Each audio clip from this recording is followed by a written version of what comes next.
Nous sommes au défi numéro 2 qui est le défi de l'insuffisant, du pas assez. C'est-à-dire, je n'ai pas assez d'argent, donc la pauvreté. Je ne suis pas assez aimé, je n'ai pas assez d'amour, je n'ai pas assez d'attention. J'en ai, mais ce n'est pas beaucoup. Je n'ai pas assez d'argent pour répondre à mes charges qui sont pour moi des obligations. Comme nourrir mes enfants, c'est une obligation de payer ton loyer. Et Dieu veut résoudre le problème. Mais lorsque tu es un croyant qui n'a pas les moyens pour répondre à ces attentes-là, ou dont les ressources sont très faibles par rapport à ces projets, tu peux dire que tu es dans une épreuve. Mais tu es dans une épreuve qui est l'épreuve du pas assez, l'épreuve du ce que j'ai n'est pas suffisant. Alléluia. Qu'est-ce que tu dois faire? J'ai une bonne nouvelle pour toi, c'est que Dieu va changer cette situation-là en abondance. Lorsque la galère frappe à ta porte, ne crois pas que ton miracle, ça sera de sortir de la galère. Non, ça sera d'avoir de l'abondance. Sortir de l'épreuve, ce n'est pas payer ton loyer régulièrement. Sortir de l'épreuve numéro 2, c'est avoir des ressources toi-même pour payer le loyer d'autres personnes. Qu'il en soit ainsi dans ta vie, dans le nom de Jésus. Alléluia. Tu n'es pas suffisamment aimé, tu n'as pas suffisamment de paix dans ton foyer. Quand tu sors de cette épreuve, tu as abondamment de biens pour donner à d'autres personnes. Que cela soit ton partage au nom de Jésus. La première des choses, c'est vaincre la mentalité de l'insatisfaction. Parce que si tu demeures insatisfait, c'est-à-dire tu n'es content de presque rien, tu n'es pas content des gens, tu n'es pas content de ton travail, tu n'es pas content de ton boss, tu n'es pas content de ta collègue, tu les trouves trop bizarres, tu es insatisfait. Lorsque quelqu'un est chroniquement insatisfait, il faut qu'elle soit consciente. Je te dis de la part de Dieu que l'esprit d'insatisfaction est un esprit de pauvreté. C'est un esprit de dette et de crédit qui vont te tomber là-dessus. Tu vas dire, pasteur, qu'est-ce que ça a à voir? Ça a à voir. Si ton état d'âme est un état d'âme pauvre, insatisfait, matériellement tu seras insatisfait. Car tu prospères à tous égards comme prospère l'état de ton âme. Est-ce qu'on est ensemble? Et je t'ai appris qu'il faut résister. Comment je sais que l'insatisfaction? Parce que quand on dit aux gens, je dis, mais toi là tu te plains tout le temps. Il dit, moi je ne me plains pas tout le temps. Je parle pour des sujets qui méritent d'être touchés. J'ai généralement vu les gens reconnaître qu'ils sont toujours insatisfaits. Oh, c'est ce qu'ils sont. Alors je te donne des symptômes. Si tu les as, ne discute pas, fais le travail. Parce que tu expliques, mais tu vas rester dans la galère. Même si tu as un travail, tu ne vas pas tarder à le perdre. Même si Dieu te donne aujourd'hui 100 millions, tu vas les perdre. Le problème, ce n'est pas qu'on ne te donne pas l'argent. Le problème, c'est que tu as quelque chose qui détruit tout ce que Dieu t'envoie. Même Dieu même ne peut pas te plaire. Donc, ce que je dis, il faut arrêter de discuter et traite avec le problème. Parce que aucune aide de l'extérieur va te faire sortir de ta situation actuelle. Le combat n'est pas à l'extérieur, mais le combat sur toi-même. Amen. Comment tu sais? Si tu es toujours en colère, est-ce que tu t'es énervé hier? Si dans la semaine là, tu as eu 3 colères sur 7 jours, c'est qu'on peut te classer, qu'il y a un esprit de colère qui te fatigue. Est-ce qu'il t'est arrivé de faire un mois sans crier contre personne?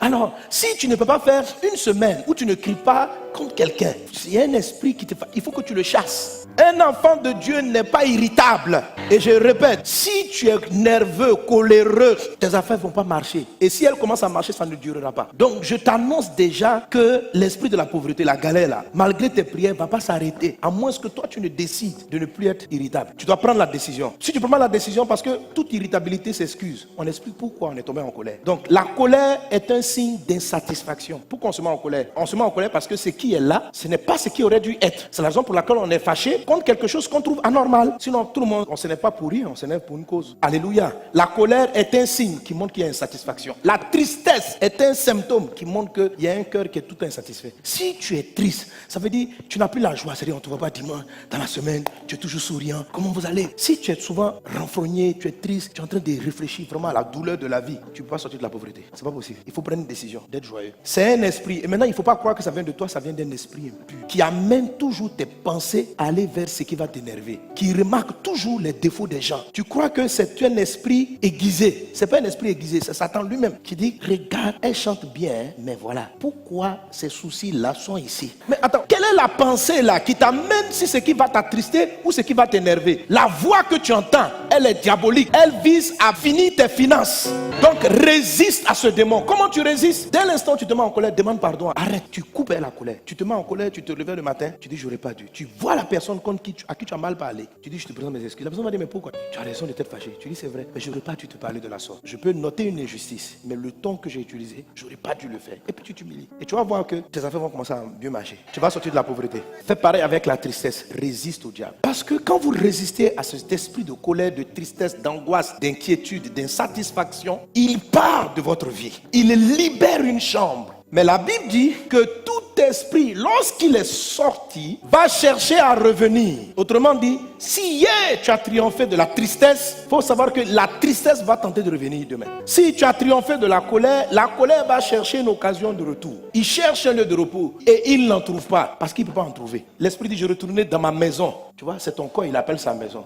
D'où je suis sorti. Et quand il arrive, il la trouve vide, balayée et ornée. Donc la personne qui a été délivrée, et vous voyez qu'il y a eu un travail qui a été fait après que le démon soit parti. La maison a été balayée, rangée, décorée, ornée. Ça c'est le travail du sang de Jésus dans ta vie. Quand tu appelles le sang arrive. Le sang lave ta vie.